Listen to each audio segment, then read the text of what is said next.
Buenos días, tardes o noches a todos y todas, dependiendo del horario en el cual visualicen el video. Mi nombre es Valentín Velázquez y en la clase de hoy vamos a hablar de los vasos, nervios linfáticos y de la constitución anatómica del estómago. Este video es una continuación del video de anatomía del estómago. Con respecto a las arterias, estas se van a estratificar en dos grupos importantes, que va a ser un circuito arterial principal y un circuito accesorio. El circuito arterial principal se va a formar en dos arcos arteriales que van a estar situados a lo largo de la curvatura menor y la curvatura mayor del estómago, y la irrigación accesoria va a provenir de un sistema que se conoce con el nombre de sistema de vasos cortos, que van a provenir por ramos de la arteria esplénica. Bien, iniciamos describiendo al arco arterial de la curvatura menor. El arco arterial de la curvatura menor se va a formar por la anastomosis de la arteria coronaria estomáquica, que aquí la podemos ver, con la arteria pilórica, que en este sector la podemos visualizar. Iniciamos la descripción de la arteria coronaria estomáquica. La arteria coronaria estomáquica es un ramo directo del tronco celíaco y desde su origen se va a dirigir hacia arriba, hacia adelante y hacia la izquierda para abordar a la curvatura menor en su segmento superior.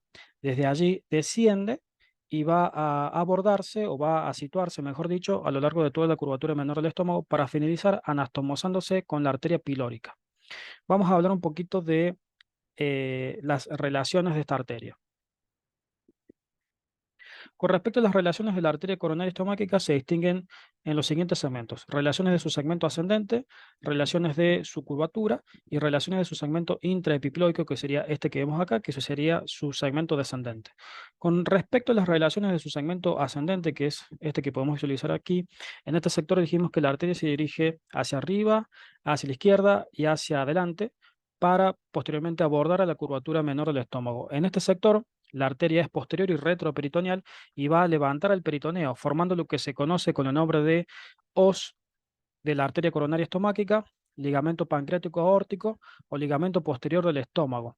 Esta os que forma la arteria coronaria estomáquica cruza de manera oblicua a la os que forma la arteria hepática, y ambas dos conjugan lo que se conoce con el nombre de foramen bursa aumentalis, que es el ingreso a la transcavidad de los epiplones. En este sector tenemos el segmento en el cual la arteria coronaria estomáquica llega hacia la curvatura menor del estómago, y esto se conoce con el nombre de callado de la arteria coronaria estomáquica. En este sector, el sector del callado de la arteria coronaria estomáquica, vamos a encontrar algunos filetes nerviosos, como por ejemplo los nervios simpáticos de la cadena de nervios de la coronaria estomáquica, y vamos a encontrar una red de ganglios, que van a ser los ganglios de la coronaria estomáquica. Los ganglios linfáticos de la coronaria estomáquica estarían situados aquí en este sector, pero no está representada en la ilustración. Por último, nos encontramos aquí con el segmento intraepiploico de la arteria coronaria estomáquica.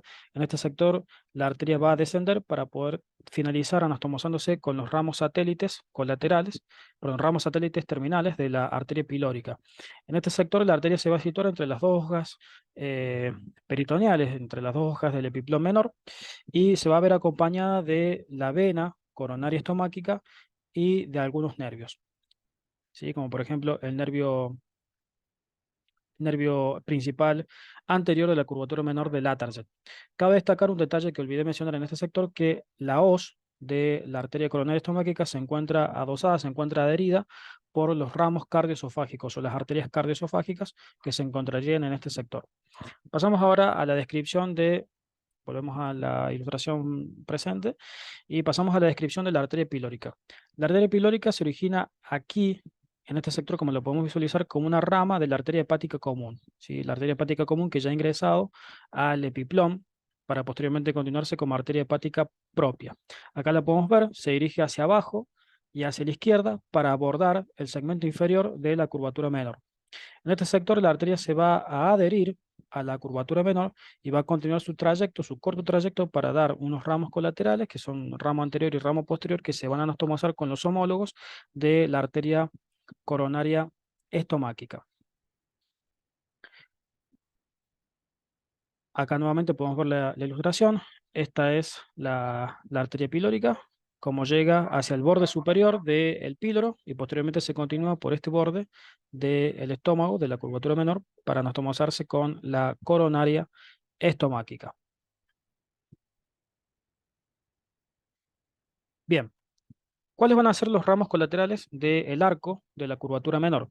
Las ramas colaterales del arco de la curvatura menor se dividen en tres. Son los ramos esofágicos inferiores, o ramos cardioesofágicos, mejor dicho, que van a ser estos y estos. Los ramos gástricos, que van a ser estos. Y por último, un ramo hepático que es inconstante. Con respecto a los ramos cardioesofágicos, estos se van a dirigir hacia la cara anterior y hacia la cara anterior del cardio, hacia la cara anterior de la tuberosidad mayor, y los ramos esofágicos se van a dirigir hacia el esófago, recorren por el borde interno del esófago y van a atravesar el diafragma a través del hiato esofágico. En ese sector, las arterias esofágicas inferiores se van a anastomosar con las esofágicas medias.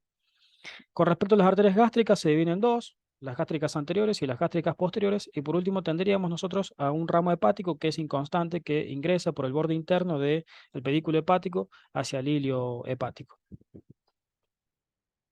Bien, pasamos ahora a la descripción del arco arterial de la curvatura mayor. El arco arterial de la curvatura mayor se va a formar por la anastomosis de las dos arterias gastroepiploicas, la derecha y la izquierda.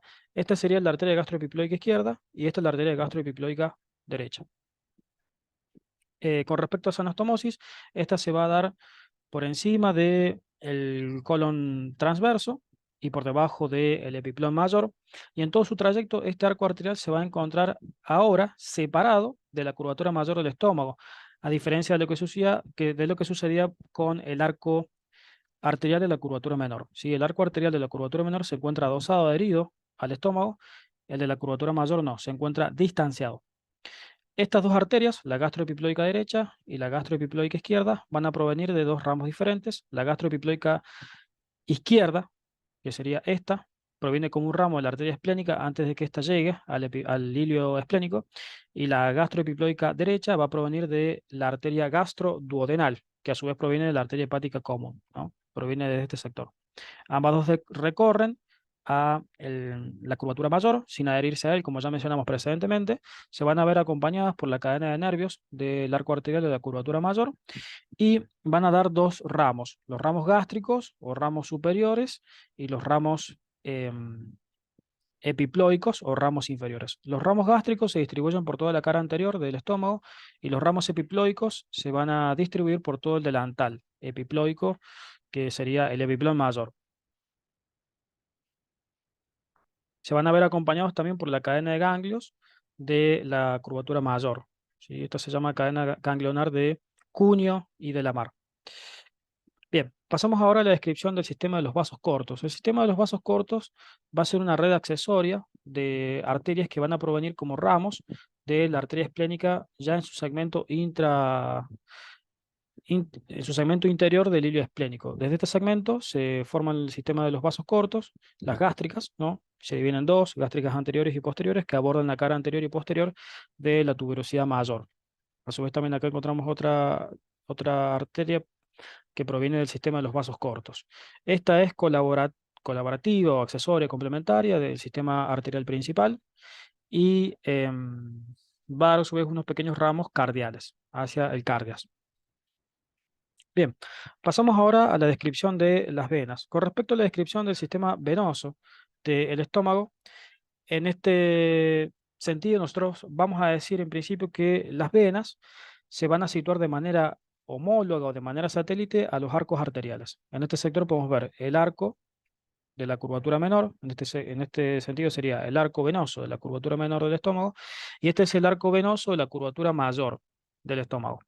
¿Cómo se van a formar estos dos arcos venosos que posteriormente van a desembocar o al sistema de la vena porta o a la vena cava inferior mediante algunos pequeños ramos colaterales?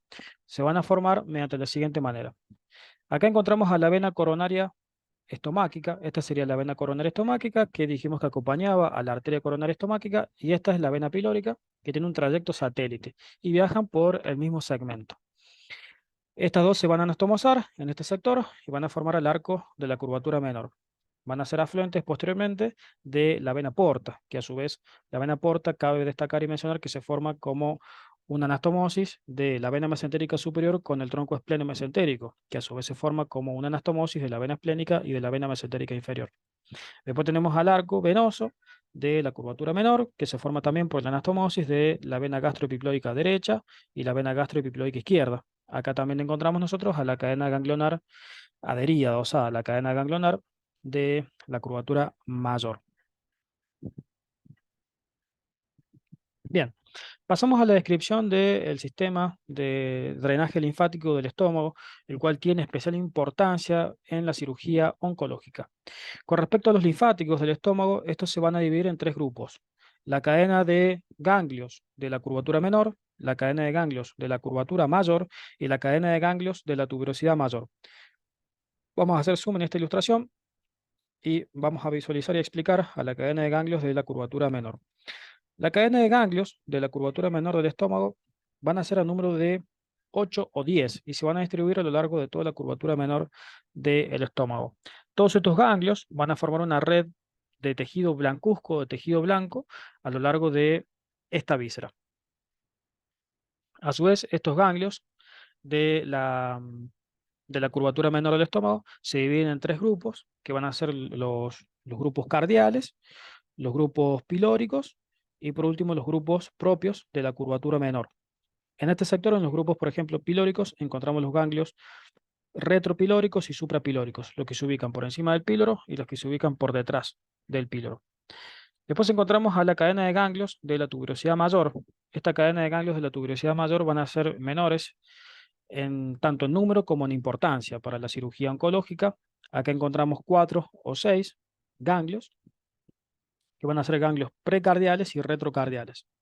Y por último, los ganglios de la curvatura mayor del estómago, que van a ser más numerosos, de 15 a 20, pero son más delgados que los de los ganglios de la curvatura menor.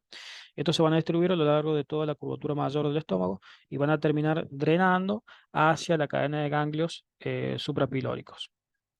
Acá nuevamente podemos ver el territorio de distribución de los ganglios, ganglios de la curvatura mayor, ganglios de la curvatura menor, y acá están los ganglios de la tuberosidad mayor. Acá bien definidos los territorios de distribución, ganglios de la tuberosidad mayor, ganglios de la curvatura menor y ganglios de la curvatura mayor.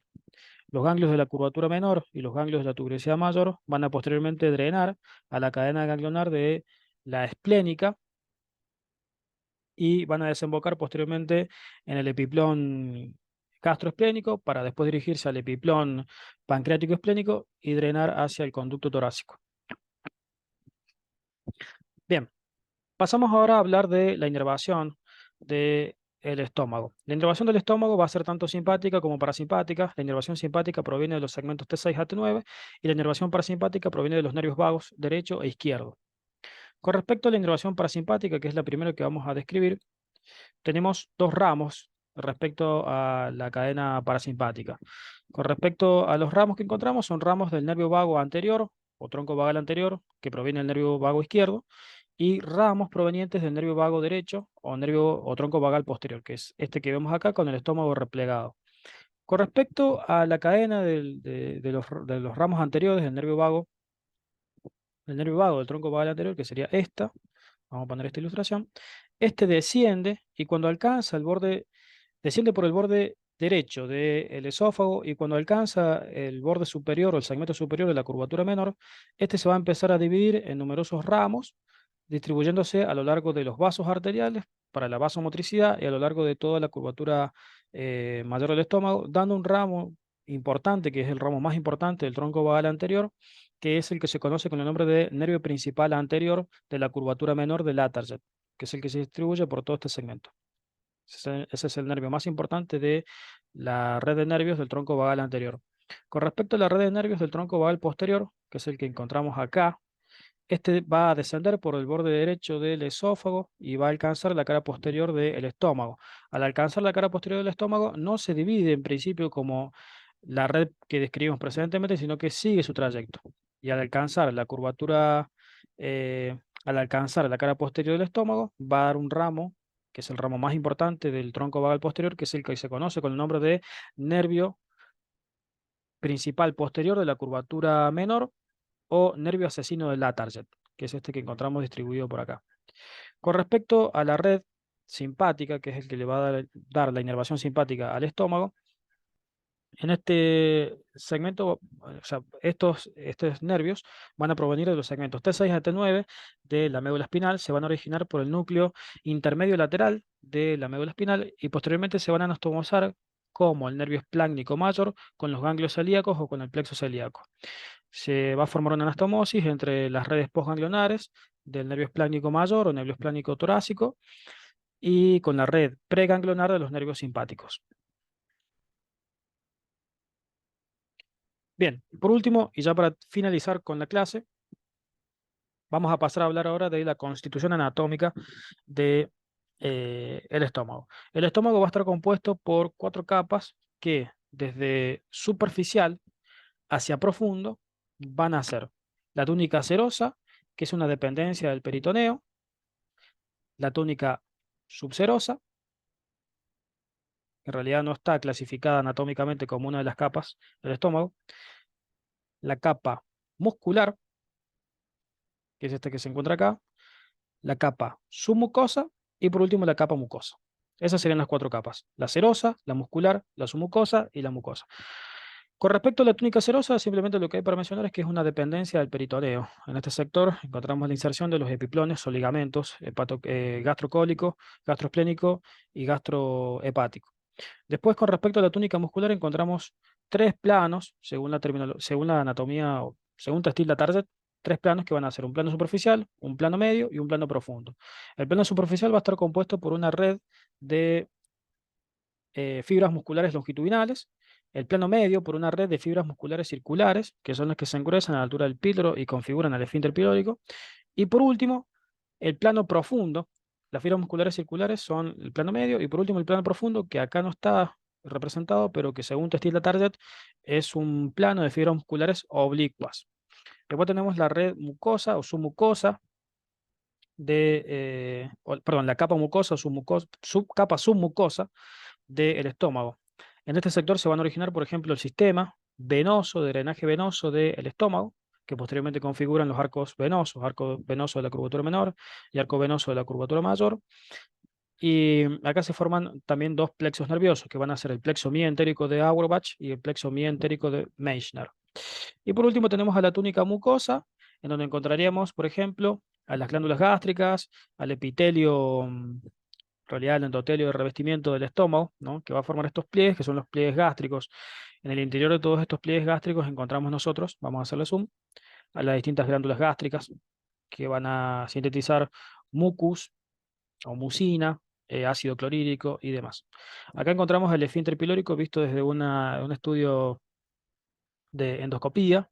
Este es el repliegue circular que se forma en el interior del estómago. ¿Sí? El estómago cuenta con 2 orificios, que ya los mencionamos en la clase de anatomía del estómago, que son el orificio del cardias y el orificio del píloro. Muy bien, eso ha sido todo por la clase de hoy. Cualquier sugerencia la espero en los comentarios. Espero que les haya gustado el video y sin más que mencionar, me despido. Saludos.